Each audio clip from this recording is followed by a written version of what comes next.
தாகம் எடுக்கிறவங்களுக்கு தண்ணி குடிக்கிறதுங்கிறது ஒரு பரிகாரம் தான். வெயில நடந்து போனீங்கன்னா நாம வந்து மத்த நிழல்ல நின்னோம்னா அது ஒரு பரிகாரம் தான். மழை பெய்யுதுன்னு வச்சுக்கோங்க, அப்ப கொடை பிடிக்கிறது ஒரு பரிகாரம் தான். கொடை பிடிச்சிச்சுன்னா மழை நின்றுமானா இல்ல, மழையில இருந்து நம்ம பாதுகாப்பு பண்ணிக்கிறது. அது போல வந்து பரிகாரங்கள் அப்படின்னு சொல்லக்கூடிய விஷயங்கள் எப்பொழுதுமே உண்டு. அந்த பரிகாரங்கள் ஒரு விஷயம் இல்லைன்னா இவ்வளவு பெரிய ஆலயங்கள் தமிழகம் முழுவதும் இவ்வளவு ஆலயங்கள்லாம் இருக்கவே இருக்காது. ஏன் எல்லாத்தையும் ஒரு 1000 ஏக்கரை ஒன்னா வாங்கி போட்டு எல்லா அரசர்களும் ஒண்ணு சேர்ந்து ஒரே இடத்துல கோயில்களை கட்டியிருக்க முடியாதா? 9 கிரகங்கள் இருக்குது. அந்த 9 கிரகம்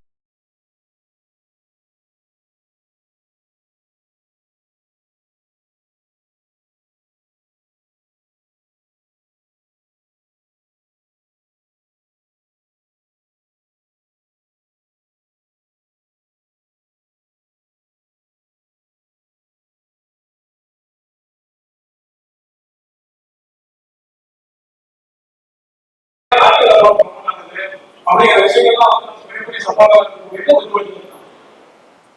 யாரெல்லாம் தாடி விட்டு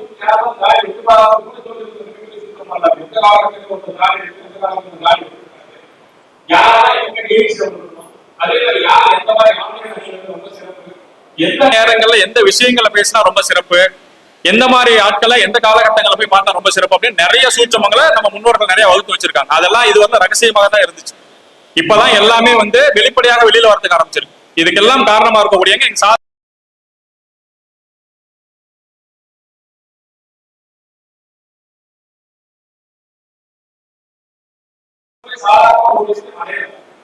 ஒவ்வொரு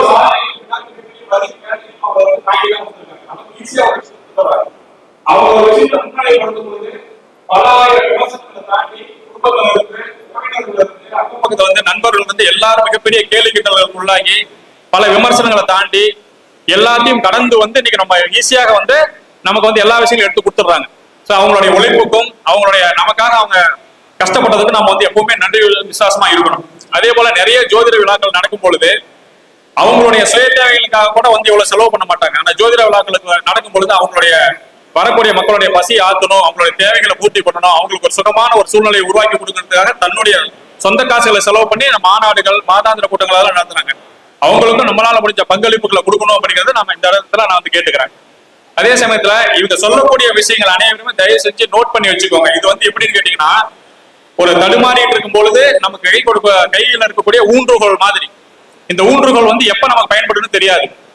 அப்ப இவங்க சொல்லக்கூடிய கருத்துக்கள் எல்லாமே மிகப்பெரிய ஊன்றுகோலாக இருந்தா உங்களை வழி நடத்தும். அதே போல இவங்க சொல்லக்கூடிய விஷயங்கள் எல்லாமே நீங்க வந்து எந்த புத்தகங்கள்லயோ இல்ல மத்த கூகுள் குருநாதர்கள வாங்கவே முடியாது. இவங்க அனுபவ ரீதியான விஷயங்களை தான் கொடுக்குறாங்க. மிகப்பெரிய அனுபவங்களை முன்னிலைப்படுத்தி அதெல்லாம் வந்து அவங்க நம்மளுக்காக தராங்க. அந்த அனுபவங்களை தேர்ந்தெடுக்கிறது அவங்க நிறைய காலங்களை செலவு பண்ணிருக்காங்க, நிறைய நேரங்களை வரையும் பண்ணிருக்காங்க. அதே போல ஒரு விஷயத்தை எடுத்தாங்கன்னா அது முழுமையாக நம்ம நேசிக்க வேண்டும்.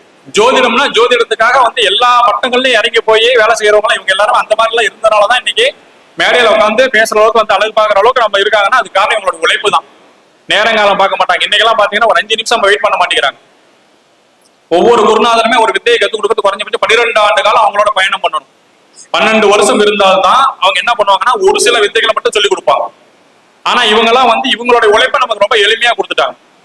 அதனால கிடைக்கக்கூடிய வாய்ப்புகளை நல்ல முறையில பயன்படுத்திக்கணும். அதே சமயத்துல நான் வந்து ஒரு புத்தகம் எழுதியிருக்கேன். நானே இந்த ஜோதிட மூலிகை தாந்திரிக பரிகாரம் சொல்ற ஒரு புக்கு, ஒரு 10 புக்குகள் வந்து இருக்கு. ஸோ இதுல வந்து பரிகாரங்கள் மூலிகைகளை பயன்படுத்தி ஒரு சின்ன சின்ன விஷயங்களை எப்படி செஞ்சு நம்மளோட பிரச்சனை சரி பண்ணிக்கலாம் அப்படிங்கறத அதை வந்து குறிப்பிட்டிருக்கேன். ஸோ வேணுங்கிறவங்க இந்த புத்தகங்களை வாங்கிக்கலாம். அதனுடைய விலை வந்து 150 ரூபாய் தான். வேணுங்கிறவங்க வாங்கிக்கலாம். சரி, இவ்வளவு பெரிய வாய்ப்பை கொடுத்த ஏழுமலை அவர்களுக்கும் மற்றும் விழா குழுவினர் அனைவருக்கும் மனமார்ந்த நன்றிகளையும் வாழ்த்துக்களும் தெரிந்து கொள்கிறேன். நன்றி, வணக்கம். அற்புதமாக மாந்திரிகை சக்கரவர்த்தி அப்படிங்கிறத சொல்லணும் செய்யணும் ஒரே இருந்தாரு. ஏன் தாரிக்கு தெரியுமான்னு கேட்டது தாரிக்கு சொல்றாரு சொல்லி எனக்கு ரொம்ப சந்தோஷமா இருக்கும். அது அப்படியே மேலோட்டமா கொண்டு போயிட்டு இருந்தாரு. இருந்தாலும் அவருடைய பாடங்களை கூறி இன்னும் பல மடத்தில் பேரோட போனோடு வளரணும்னு வாழ்த்துகிறேன். ஐயா அவர்களுக்கு, பணிமுறை ஐயா அவர்களுக்கு, திரு மருதமலை குருஜி ஐயா அவர்கள்,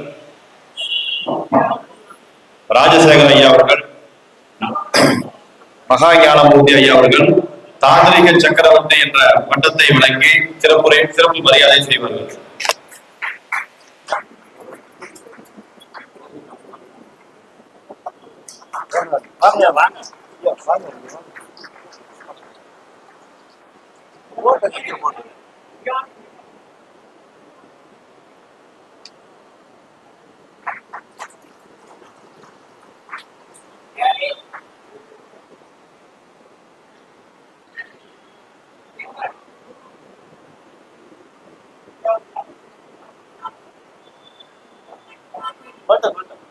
ஐயா அவர்களுக்கு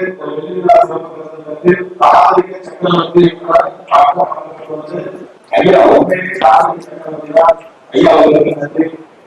பணம் கொடுத்த இவருடைய பாராட்டு